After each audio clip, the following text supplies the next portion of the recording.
السلام عليكم ورحمة الله تعالى وبركاته. كل شيء يعطينا البارطاج ديالو والتعاليق ديالو، وإن شاء الله خروج المرأة المغربية، بغى اللي بغى وكره اللي كره، أخت هيام ضحية المجتمع وضحية الحقوقيين وضحية كريم صابر.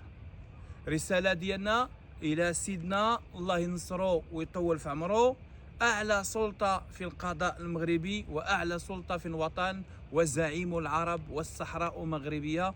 الله يبارك في عمر سيدي، شكرا على اهتمامك بالمرأة، شكرا على الحقوق اللي أعطيتي للمرأة، لأن الله سبحانه وتعالى أعطاها صورة النساء، ورسولنا الكريم محمد صلى الله عليه وسلم قال: أوصيكم بالنساء خيرا. خوتي العزاز، لما تنشوفوا اعلى سلطه في البلاد سيدنا تيعطي الحقوق للمراه، وسيد وزير العدل كذلك، والسي عبد النبوي والسي الداكي والمجلس اعلى السلطه القضائيه، انه المراه خصنا نحترموها ونعطوها حقها ما بين الرجل والمراه. ولكن هنا تنشوفوا حقوقيين انهم تيديو مراه للحبس. سيد الوكيل الملك المحترم وسيد الوكيل العام ورئيس المحكمه الابتدائيه مدينه الدار البيضاء، احترمكم جيدا واقدركم على المجهودات الجباره اللي تتقوموا بها، ولكن يجب اطلاق سراح هيام الجوج ديالها، لانه مؤامره من الجمعيات الحقوقيه باش يديو هاد السيده للحبس، باش يديروا البوز، وحنا اللي دينا السيده للحبس. المغاربه وسيد الوكيل، ما فرق بين محكمتكم المحترمه الدار البيضاء وفرق ما بين المحكمه المحترمه ديال القنيطره؟ هيام تشدات في العيون، عليها مذكره بحث، وانه تحالت الى قنيطره، وسيد وكيل الملك طالب بخبره طبيه وبقات تحت الحراسه النظريه 72 ساعه. بعد ما اكتشف سيد الوكيل المحترم ديال قنيطره بانه هيام مريضه والخبره خرجت بالطب انه مريضه، تم اطلاق سراحها. لماذا النيابه المحترمه الدار البيضاء ما طالباتش بالخبره الطبيه لهيام؟ نريد ان تكون محكمه عادله في حق هذه المراه وفي حق الزوج ديالها. سيد الوكيل المحترم، تنطلب منك انه تسول هيام شكون اللي تيهددها بالرقم الهاتف ديالك. سيد وكيل الملك، كل احترام، ربما انت تعطي لشي واحد الرقم ديال الهاتف ديالك بحسن النيه، هو تستغله في التهديد للمواطنين، وهذا الشيء ما خصوش يكون في بلدنا وفي دوله امير المؤمنين سيدنا اعزه الله ونصره الله. كلنا سواء امام القانون، وكلنا تحت رعايه الملك، وكلنا مغاربه، وكلنا نحمل بطاقه وطنيه مغربيه، يا نكون رجال مع ملكنا ومع المؤسسات ينتكمشوا. سيد الوكيل، لا يعقل انه رجل هيام دار فيديو بالليل في الصباح تعتقل. حنا بغينا تخرجوا لنا ببلاغ فوقاش حطات هاد الشكايه. السيد خرج قال لكم بانه محتاج المساعده باش يدير مرته المحامي، لانه ضاخ السجن والطبيب والموت ما تبغيها حتى شي واحد، في الصباح تعتقل.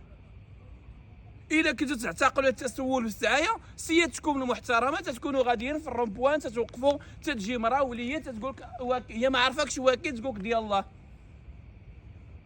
هاد الجمعيات هادو اللي تيقولوا هما يريدون حقوق الاطفال وحقوق المراه، هاد الجمعيات الحقوقيين تيهزوا مقاطع بانه هي تضر في القضاء وتضر في الامن وتيقدموهم. اذا هنا مؤامره على السيده.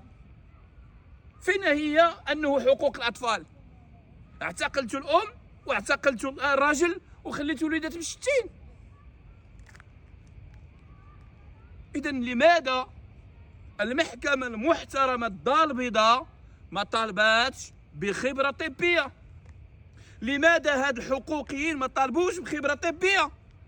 ياك نتوما قلتوا بانه هي مريضه وعندنا فيديوهات تصرحوها باللسان ديالكم، علاش ما درتوهاش في الشكايه والبلاغ؟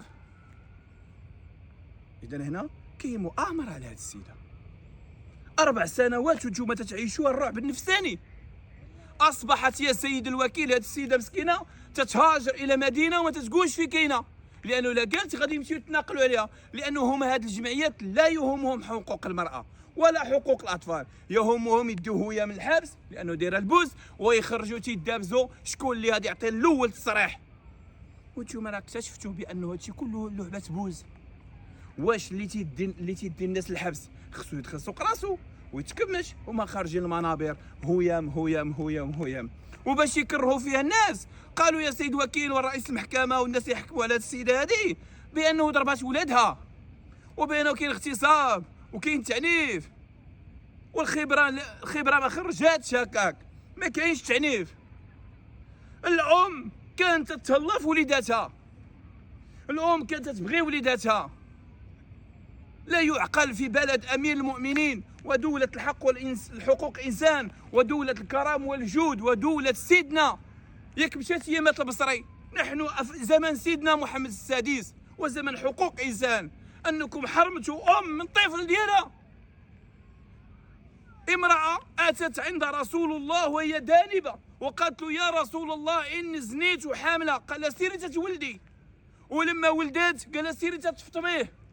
ياك حنا في دولة اسلامية ونطبق الدين، وحتى الاب ديتوه ارضاء للجمعيات، واصبحوا يا سيد الوكيل الملك الدار البيضاء والرئيس محكمة الدار البيضاء هذه الجمعيات يهددوننا بادخالنا الى السجن. انت غادي ندير بك شكايه، انت غادي ندير بك شكايه. اذا الا وقفتوا هيام امام سيادتكم ووقفتوا ايام امام الشعب ووقفتوا هيام امام الحقوقيين، ستعتذروا للحقوقيين وما تعتذر لكمش نتوما، لانه هيام اكتشفت بان الجمعيات هما اللي تيديو الناس للحبس.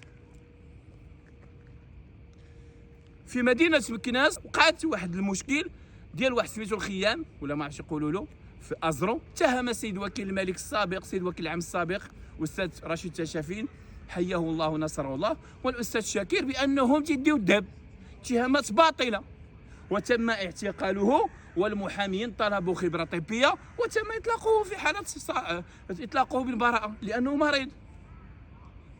المغاربه سيد وكيل سيد المحكمه المحترمه، واشهد هي مولاة مريم ان الله سبحانه وتعالى نفخلها في الفرج ديالها وولدات هذيك الولاد. الا كان الله نفخلها في الفرج ديالها وولدات الولاد نعرفوا بان ولاد هويه ما عندهمش باهم، والا كان عندهم باهم كيفاش هاد الناس يحملوا هاد المراه ويغرقوها ولاد ويخليوها مسكينه؟ وانه الا كانت محكمه عادله خص المعاقبه ديال باهم، اذا اللي سمحوا في هذيك الوليدات اللي اعتدوا على ديك المراه. اذا هنا خاص يكون محكمه عادله. اذا هنا شكون اللي خرج هويه من المشاكل؟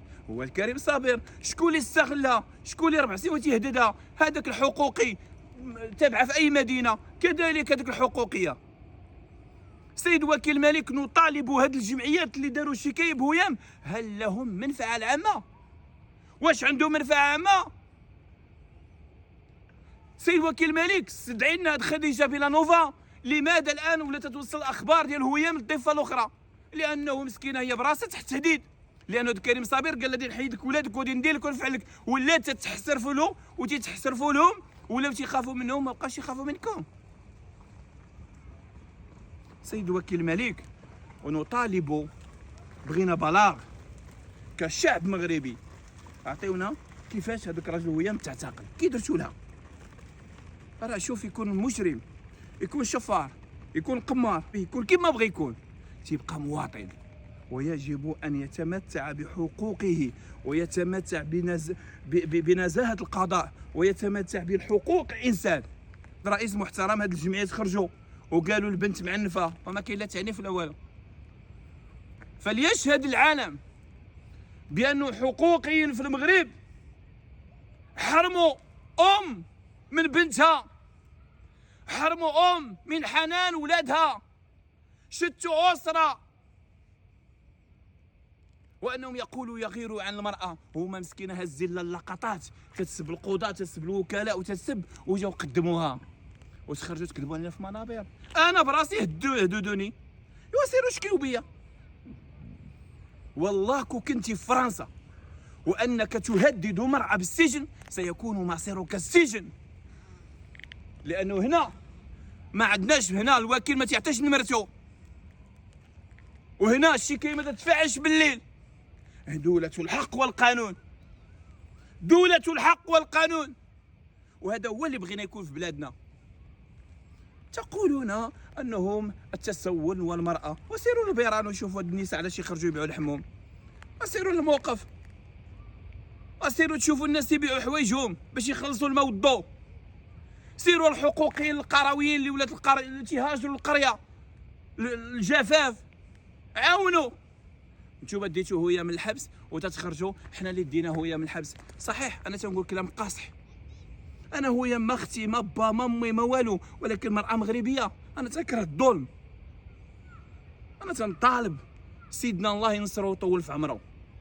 انا تنطالب لانه هو اعلى سلطه في القضاء، وتنطالب السي عبد النبوي والرجل النزيه والسي الذكي الله يشافيه ويطولنا في عمره، انه اطلاق سراح هذه المراه هذه مسكينه المريضه، وانه بغينا لها العداله. كيفاش هاد الحقوقيين يدير يديو مع كريم صابر اللي هو الدار البيضاء وعنده سوابق في انتحال الصفه البوليسي والنصب والاحتيال واحازه المخدرات 2 مرات، وتقولون انه احنا نحارب الفساد، تأمرون الناس بالمعروف وتنسوا انفسكم. حنا نطالب، بغينا نعرفوا علاش هاد المراه النيابه العامه المحترمه ما طلبات لهاش خبره طبيه. لماذا المحكمه المحترمه ديال قنيطره طلبت خبره طبيه الهيام وخرجت؟ لماذا المحكمه المحترمه ديال الدار البيضاء لا؟ هل ارضاء الجمعيات؟ هل ارضاء الراي العام؟ هل التخوف المغاربه بانه دينا هيام سكتونا نديكم من الحبس؟ نحن تفتخر ببلادنا فالتقدم اللي غدا فيه، وحنا وراء سيدنا الله ينصرو. واللي غادي تقيس بلادنا قاسنا، واللي غادي تهز بلادنا نهزوها. نطالب بإفراج على هذه المرأة كهنا شعب. إلا كانتو بصح الدولة المحترمة قدمت لها حقها في التعليم، وعطاتها حقها في الصحة، وعطاتها حقها في الثروة، وعطاتها حقها في التعليم، وعطاتها حقها في حقوق الإنسان، وحاكموها. وإلا ما كنتوش عطيتو هادشي في حقها بلا ما تحاكموها. إذا نطالب من نيابتكم المحترمة، عطيونا واحد البلاغ بأنه فوقاش حطات الشكاية براجل هيام، وشكون اللي حط الشكاية. إلا كانت الشكاية تتفاعل في نفس النهار وفي نفس النهار تفرغ وفي نفس النهار يعود الحبس، راه هادشي. ونطالب من النيابة العامة المحترمة ومن القضاء النزيه ديالنا، واش هاد الجمعيات عندهم المنفعة العامة ولا ما عندهمش. إذا ليس اختصاصهم انهم يقدموا لكم بانه السيده سبات القضاء وهاد السيده سبات البوليس، ليس اختصاصهم. الناس كاين جهات مختصه بهذا الشيء هذا، والان الناس ولاو خايفين. وحنا نطالب الرئيس هذه الجمعيات واش هو موافق يدير شكايات، لانه كاين غير اللي مخارط في هذه الجمعيه. وتنقول لكم المغاربه بانه السيده راه خصها ما تكونش في الحبس، السيده خصها تكون في الطبيب، و4 سنين هما داير عليها الكاميرا وتيستفزوها يستفزوها يستفزوها يستفزوها يستفزوها حتى خرجات وخطات وشدوها من هذاك الشيء وجاو قدموها. سيد وكيل الملك هيا سبات القضاء، سيد وكيل الملك هاد السيده موسخه، سيد وكيل الملك وهاد كريم صابر ماشي موسخ، سيد وكيل الملك واش هيام عمرها قالت للجاليه عطيني با ندير عمليه من ونص؟ واش هيام عمرها هزات الطوموبيل مهرسه وقالت لهم عطوني بانه اختي دارت قصيده؟ هاد كريم صابر اللي معاهم تينصب على كل شيء وتيستفز كل شيء وانتم ادرى بذلك. الله ينصر سيدنا والله ينصر بلادنا، وحنا تنبغيو المغرب تنموتوا عليه. حنا بلادنا نعطيوها الدم ديالنا نعطيوه، وتنتمنى من غدا ان شاء الله الجمعه باش هاد السيده تمتع بالحقوق ديالها كمواطنه، وتنشكر الشعب الضامن معاها. حنا ما تيهمناش هاد الفيديو فعلا ناكل فيه العصا، ولكن ما تيهمنيش لانه النضال كله شوك وكلمه الحق ما تيبغيها حتى شي واحد. ولكن هاد هيام راه مسكينه مظلومه، هاد هيام راه مظلومه من هاد الناس اللي داروا بها شكايات. والله ينصر سيدنا والله يبارك في عمر سيدي.